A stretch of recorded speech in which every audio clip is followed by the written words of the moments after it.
Au sommet des collines de Berkeley, surplombant la baie de San Francisco, vit le docteur Ian Dunbar, l'un des opposants les plus farouches au traitement médicamenteux pour animaux. Les gens rêvent d'avoir un animal domestique. Ils se disent, il fera partie de la famille, c'est merveilleux. Pendant 17 ou 18 ans, il sera là, près de vous, tandis que vous siroterez votre café dans votre fauteuil à bascule. En fait, peu de chiens tiennent aussi longtemps. Oui, tu m'as épuisé. Ils mangent tout ce qu'ils trouvent. Ils aboient à tort et à travers, ils souillent la maison, ils sont hyperactifs, ils tirent sur leur laisse, ils ont peur d'un rien, et parfois ils mordent. Alors le maître adore son chien, mais son chien l'énerve, vraiment. J'essaie juste d'apporter des solutions simples à ces problèmes. Ce n'est pas sorcier. Ian Dunbar était professeur vétérinaire, mais il s'est vite lassé de la routine. À présent, il se bat pour apporter par l'éducation des solutions simples à des problèmes soi-disant solubles uniquement par les neuroleptiques. Et il enregistre une émission hebdomadaire en ligne avec sa femme et son fils. Cette semaine, nous parlons de l'angoisse de la séparation. Qu'est-ce que l'angoisse de la séparation? C'est très prétentieux comme expression. Elle est devenue courante, alors qu'en fait, le chien est très content quand ses maîtres s'absentent. Parce que quand ils sont là, ils essaient de maîtriser son comportement en le punissant. Mais dès qu'il tourne le dos, il aboie, il marque son territoire dans la maison, il détruit tout. Le chien se dit « Ah, ils ne peuvent pas me punir maintenant.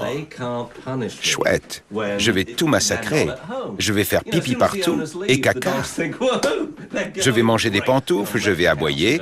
Je vais enfin pouvoir être un chien. » Donc, d'après moi, on devrait plutôt parler de joie de la séparation. On laisse le problème s'aggraver au point que les maîtres n'en peuvent plus et que même les professionnels s'arrachent les cheveux. Ils ne savent plus quoi faire avec cet animal. C'est pourquoi la solution médicamenteuse est si séduisante. Un être humain peut dire « Je vais beaucoup mieux depuis que je suis sous Prozac ». Mais on ne sait jamais avec certitude ce qu'un chien pense ou ressent. Tout ce qu'on sait, c'est comment il agit. Un vétérinaire qui prescrit du Prozac vous dira qu'il faut attendre 6 semaines pour voir si ça fait effet. Hugo, viens en bas, allez. Sur un chien hyperactif ou anxieux, l'effet est pourtant visible au bout de quelques minutes. Malgré ses apparences fantaisistes, la méthode du docteur Dunbar est très sérieuse. Depuis 25 ans, il révolutionne l'éducation des chiens en remplaçant la punition et les comprimés par le jeu et les compliments. Je n'arrive pas à savoir si ce chien est le plus joli du monde ou le plus laid. C'est une énigme, n'est-ce pas? Quel feignant. Comme ça me fait de l'exercice. En gros, tout ce que je fais avec les chiens, c'est jouer avec eux. Dune et moi avons un jeu génial. Il tient la balle et moi je tape dedans. Ce jeu l'excite vraiment. Il ferait n'importe quoi pour jouer à ça. Et voilà, je l'ai.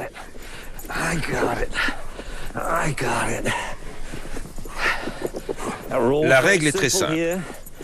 S'il touche ma main avec son museau, la partie est finie. Et de temps en temps, il doit « merci, merci » me rendre la balle.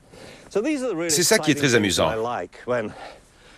Quand je lui dis merci et qu'il répond « Ah non, je la garde », c'est une lutte mentale, pas physique. Vous me voyez lutter au corps à corps avec ce chien. C'est un gros costaud. Mais sur le plan mental, j'ai juste dit « merci, bon chien ». Mentalement, c'est une mauviette. Il accorde vraiment de l'importance à ce que nous pensons. Et tout ce que j'ai à dire, c'est « merci, Dune » ou « d'accord, désolé, j'ai tenu le jouet trop longtemps ».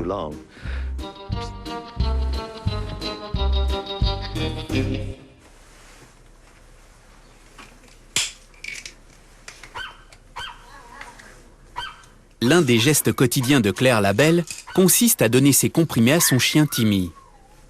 Je le cache dans une boulette de fromage. C'est le meilleur moyen de lui donner ses médicaments.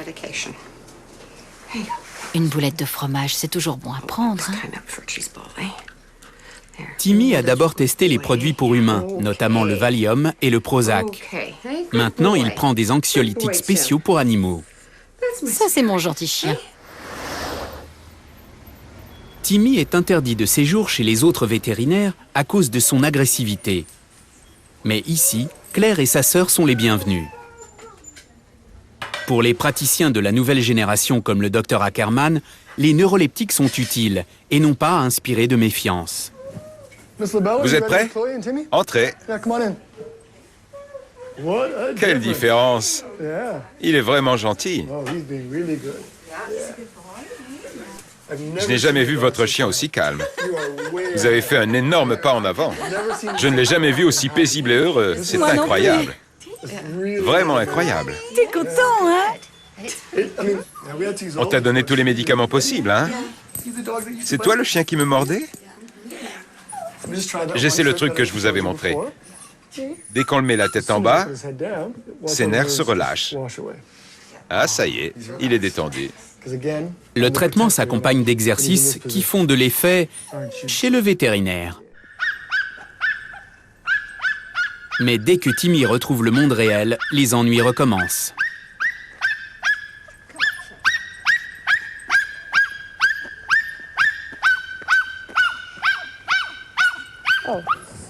Il a une peur bleue des inconnus et des autres chiens.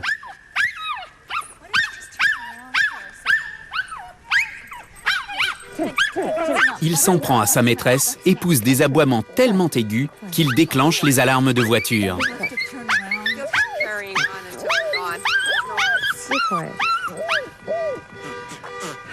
Les joies de la promenade avec Timmy. C'est pour ça qu'on s'abstient.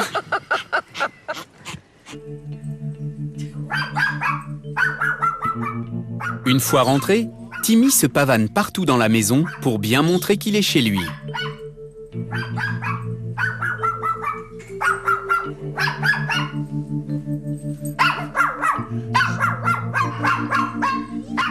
Les deux sœurs qui travaillent dans l'industrie pharmaceutique croient en l'efficacité des psychotropes. Mais Timmy leur donne des doutes sur la question. Ce serait pourtant bien de pouvoir se promener avec lui. Oui, moi, c'est ça qui me manque le plus. Oui. Pouvoir le sortir. Parfois, il est méchant avec les enfants. Encore un souci de plus. Le rêve de posséder un animal peut se transformer en cauchemar. On doit sans cesse être vigilante. On ne peut pas baisser la garde maintenant parce qu'on ne sait jamais ce qu'il peut faire. Il l'a déjà mordu au visage. S'il l'a mordu, il peut me mordre moi ou n'importe qui. Ma plus grande crainte est que s'il blesse vraiment quelqu'un, je doive le faire euthanasier. Sans médicaments, le sort d'animaux comme Timmy se réglerait bien tristement, selon le Dr Dodman et ses confrères de Tufts University. Dites-moi, ce teckel. Ce teckel est un véritable derviche tourneur. Je mets quiconque au défi de dresser un chien à faire ça. Il regarde des vidéos scientifiques de chiens au comportement inquiétant. Et c'est comme ça toute la journée. J'en ai vu un qui avait les coussinets des pattes arrière tout usés, à force de tourner sur lui-même.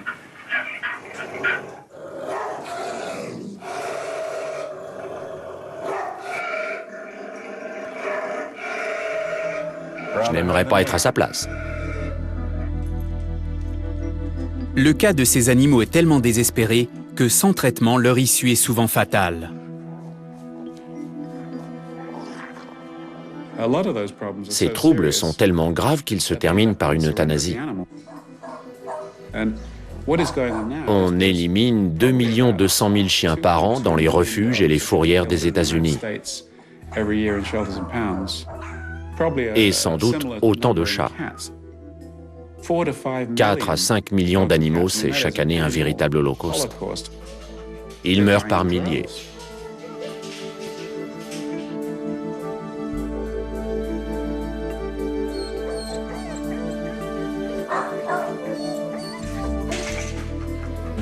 Si notre but est de préserver la qualité et l'espérance de vie des animaux, Nous devons faire de leur comportement notre priorité numéro 1.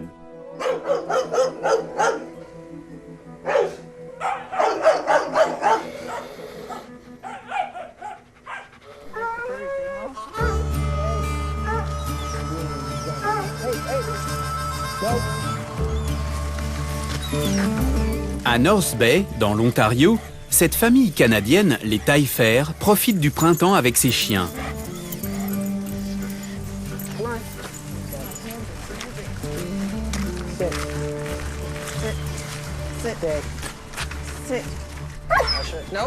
Non. Viens ici. Assis. Ces chiens de la campagne, débordants d'énergie, ne se laissent pas facilement dresser. Mais Jason aime les défis. Non, va chercher ton jouet. Non, va chercher ton jouet. Non, le jouet. Viens là. Assis. Jason reste toujours vigilant, car le jeu peut dégénérer à tout moment et un grognement anodin se transformer en morsure. Il y a 3 ans, l'un de ses chiens, Jake, a attaqué Corinne. Jason faisait la cuisine. Moi, je montais l'escalier et Jake le descendait. Mon visage s'est trouvé au niveau de son museau et ça a suffi pour qu'il me morde. J'étais sous le choc. Je me demandais comment ça avait pu se produire. Il y avait du sang partout. On a appelé les urgences et je suis partie en ambulance. Il m'a presque arraché le nez. Il a fallu des centaines de points de suture pour le remettre comme avant. Le médecin des urgences a vraiment fait un travail incroyable, car ça aurait pu être bien pire. Jake a été placé en quarantaine, alors je ne l'ai pas vu du tout. Oui, je lui en voulais un peu et puis je n'arrivais pas à y croire. Mais surtout, j'avais mal. Si ce n'était pas le mien, j'aurais dit « Pourquoi vous ne faites pas piquer ce chien ?» Mais tant qu'on ne connaît pas la situation, on ne la comprend pas. On accorde une deuxième chance à Jake. Ses maîtres essaient de comprendre. Le vétérinaire propose un traitement par psychotrope, mais Corinne et Jason refusent cette solution. Assis. Dehors. Le vétérinaire a dit que ça l'adoucirait complètement. Mais ça ne lui ressemble pas. Jake adore courir, mordre des bouts de bois. C'est sa personnalité et je n'ai pas voulu qu'on la lui change. La situation se complique avec l'arrivée de leur bébé, Porter, qu'ils tiennent éloigné de Jake. Maintenant que l'enfant marche, cela devient encore plus difficile, d'autant plus qu'il aimerait bien approcher le chien.